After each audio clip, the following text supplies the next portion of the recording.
ये है दिल्ली दर्पण।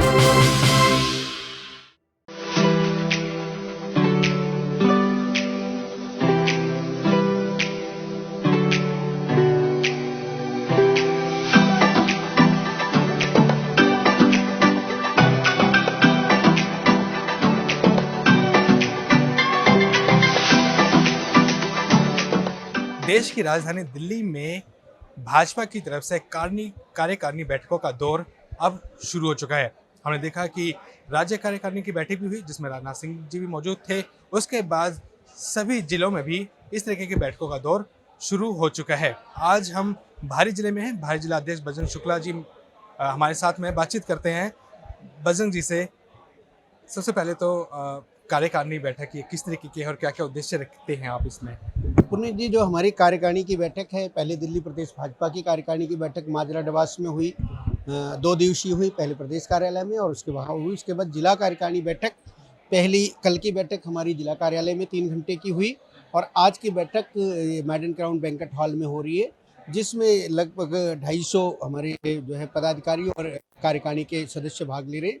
कार्यकारिणी में हम जो है पिछला जो कार्य किया होता है उसका लेखा जोखा रखते हैं, आगे जो कार्य हमें करना है उसकी भूमिका बनाते हैं। दूसरे, देश के यशस्वी प्रधानमंत्री नरेंद्र मोदी जी द्वारा जो जनहितकारी कार्य लगातार किए जा रहे हैं उसको हम अपनी कार्यकारिणी में रखते हैं। और दिल्ली में जो सरकार है, जो जन विरोधी सरकार है, जो दिल्ली के लिए पिछले 6 साल से एक नासूर बनी हुई है और काम नहीं कर रही है, उस पर हम एक निंदा प्रस्ताव भी प्रस्तुत करते हैं। ठीक है, आप सभी प्लस और माइनस पॉइंट्स को देखते हैं। राज्य स्तर की जो बैठक हुई उसमें राजनाथ सिंह जी भी मौजूद थे, सभी पूरे कार्यकारिणी, उसमें क्या निकल के आया और क्या आगे का रणनीति रहेगी? नहीं, उसमें क्या है, ये देखो, एक तो रूटीन है हमारा। ये भारतीय जनता पार्टी ही ऐसी पार्टी है जिसमें कार्यकारिणी की हम अपने कार्यों का आत्मावलोकन करते हैं। बाकी पार्टियों में ऐसा नहीं होता। हम सभी कार्यकर्ता एक साथ, प्रमुख कार्यकर्ता एक साथ बैठते हैं और पीछे हमने जो कार्य किए हैं उन कार्यों के बारे में हम देखते हैं कि हमारे कार्यों का कितना समुचित लाभ मिला पार्टी को और जनता को।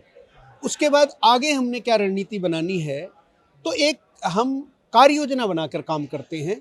ये भारतीय जनता पार्टी में ही होता है। ठीक है, वही कार्य योजना के बारे में जानना चाहेंगे। अभी की फिलहाल की कार्य योजना, आगे एमसीडी चुनाव भी है, उसको देखते हुए योजनाएं बनेंगी? नहीं, केवल एमसीडी चुनाव का ही विषय नहीं है, उसमें पार्टी के भी अपने कार्य होते हैं। जैसे अभी 6 अप्रैल को स्थापना दिवस है पार्टी का, उसको हम बूथ स्तर पर मनाने जा रहे हैं। दूसरी चीज़ ये है कि हमारे बूथों की सत्यापन हो रहा है। प्रत्येक बूथ पर 21 लोगों की ऑनलाइन, भारतीय जनता पार्टी ऐसी पार्टी है जो ऐप के माध्यम से उनका सत्यापन कर रही है। दूसरी चीज़ ये, जो मोदी सरकार की उपलब्धियां हैं, फ्री में कोरोना वैक्सीन पूरे देश में फ्री में लग रही है, बड़ी संख्या में इसका लाभ मिल रहा है, उसके बारे में प्रचार प्रसार करना है। और 14 अप्रैल को डॉक्टर भीमराव अंबेडकर पे जो है देश के यशस्वी प्रधानमंत्री ने राष्ट्रीय अवकाश घोषित किया है, उसके बारे में बताना। आगे जो है, जो हमारे कार्यक्रम आने वाले हैं, जनहित के हम कार्यक्रमों को नीचे लेके जा रहे हैं। साथ में दिल्ली की अभी एक नई शराब नीति आई है जिसमें उम्र घटा करके जो है 25 साल से 21 साल कर दिया है।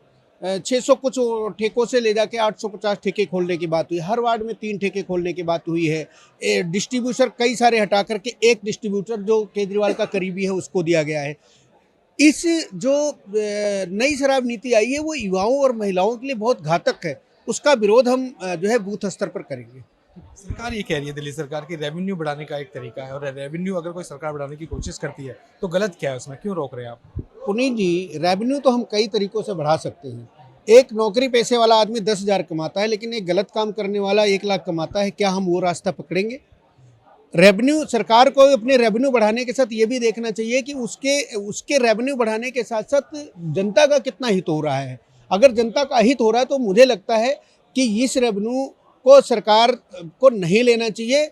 और अगर सरकार ऐसा करती है, जनता के हितों की अनदेखी करते हुए और ऐसा काम करती है, तो भारतीय जनता पार्टी इसका विरोध करेगी। ठीक है, मतलब शराब माफिया पर भी रोक लगाने की कोशिश की जा रही है शराब नीति के द्वारा। आपको नहीं लगता कि माफिया पर रोक लगेगी, जो स्मगलिंग होती है शराब की वो रुकेगी? शराब माफिया पे रोक कौन लगा रहा है? अब जो सरकारी ठेके उनको प्राइवेट किया जा रहा है, ये कौन लोग हैं? किनको ठेका दिया जा रहा है? केजरीवाल, मनीष सिसोदिया के करीबी लोगों को ठेका दिया जा रहा है। ये तो एक बहाना है इनका।